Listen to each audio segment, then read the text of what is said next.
नमस्कार. भन्नाट मराठी जोक्स. हसून हसून पोट दुखणार. चॅनेलला सबस्क्राईब करा. बायको कामाच्या वेळी पप्पी घेत जाऊ नका हो. बाजूला व्हा. आतून कामवालीचा आवाज. सांगा जरा सांगा त्यांना. मी सांगून सांगून थकले. डॉक्टर, तुमचे 3 दात कसे तुटले? पेशंट, बायकोने दगडासारखी भाकरी तयार केली होती. डॉक्टर, खायला नकार द्यायचा होता. पेशंट, तेच तर केलं होतं. उन्हाळ्यात कितीही उसाचा रस, लिंबू पाणी, पुदिना कैरीचे पन्हे, दह्याचे, लस्सीचे सेवन केले तरीही थंडावा मात्र बायको शांत असली तरच जाणवतो. कारण अजूनही डोकं गरम करण्यात तिचा पहिला नंबर लागतो. भारतीय महिला एकाच वेळी किमान 10 कुटुंबांचे तरी टेन्शन घेऊन जगते. एक तिचे स्वतःचे कुटुंब, दुसरे तिच्या माहेरचे, तिसरे शेजारणीचे आणि बाकी 6 TV सिरियलमधील कुटुंबीय. जेवताना नवरा म्हणाला, अजून एक पोळी वाढ. बायको म्हणाली, पोळ्या संपल्या. नवरा रागाने म्हणाला, अशा कशा संपल्या? बायको पण रागाने म्हणाली, जसे काल दुसरी साडी घेण्यासाठी पैसे संपले होते तशा पोळ्या संपल्या. बायको, मी काय म्हणते? नवरा, बरोबर आहे तुझं. बायको, अरेच्चा, अजून काम मी काहीच बोलले नाही.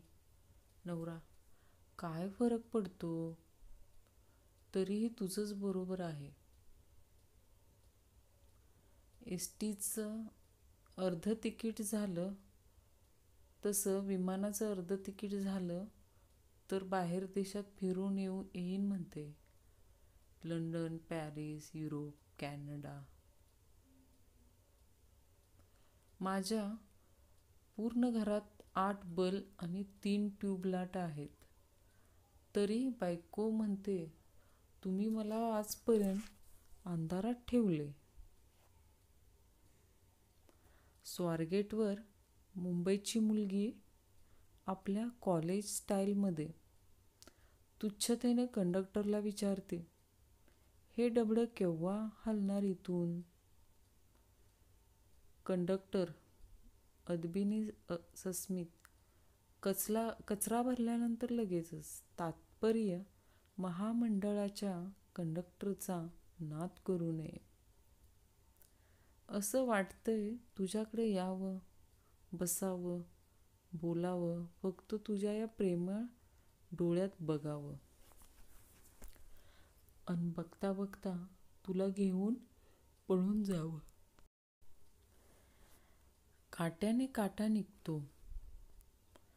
हे ऐकून मला वाटलं सर्दी जावी म्हणून मी आईस्क्रीम खाल्ली. आता मला सर्दी, खोकला आणि ताप पण आला आहे. इकडे पगार पुरत नाही म्हणून जिंदगीच्या पिपाण्या झाल्यात.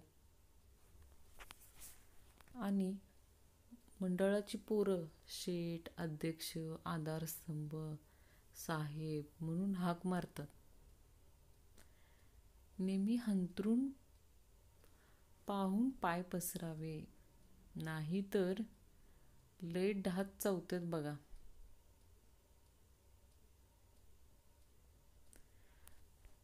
खरे भाग्यवान तेच मुलं मुली असतात जे किती पण खातात पण जाड होत नाहीत. तो, तुझ्या लग्नात भात वाढू की अंतरपाटाच्या पलीकडे उभा राहू? ती, गुलाबजामच्या भांड्याजवळ उभा राहा. डबल कुणाला देऊ नकोस. पृथ्वीला जर सासू सासरे असते तर तिलाही रोज बोलणी खावी लागली असती. 24 तास फिरत असते बया. आजकालचे भिकारी असेही भीक मागू लागले आहेत बरं. एक भिकारी बागेत झोपलेला असतो आणि त्याच्या बाजूला त्याने एक ताट आणि एक छोटासा फलक लिहून ठेवलेला असतो. त्या फलकावर लिहिलेलं असतं, कृपया पैशाची नाणी ताटात फेकून येथील शांतता भंग करू नये. यापेक्षा नोटा टाकून सहकार्य करावे. शिक्षक, म्हणीचा अर्थ सांगा. सापाच्या शेपटीवर पाय देणे. गण्या, बायकोला माहेरी जाण्यापासून रोखणे. शिक्षकांनी गण्याला मिठी मारली.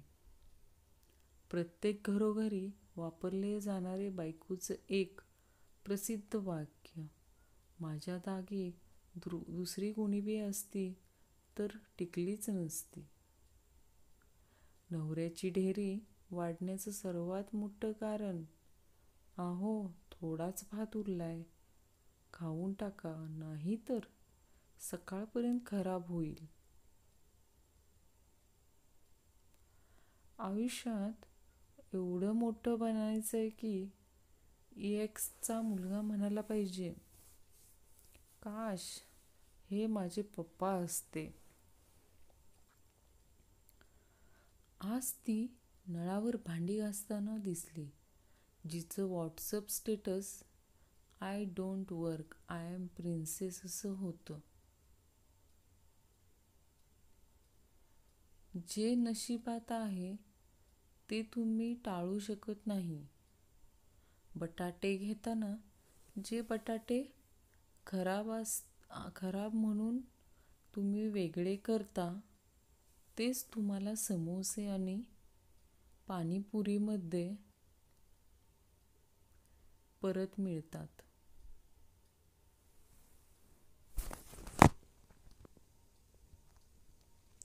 विज्ञानाने अजून थोडी मेहनत घेतली तर जशी दूध पावडर बनवली तशी दारू पावडर पण बनवता येईल.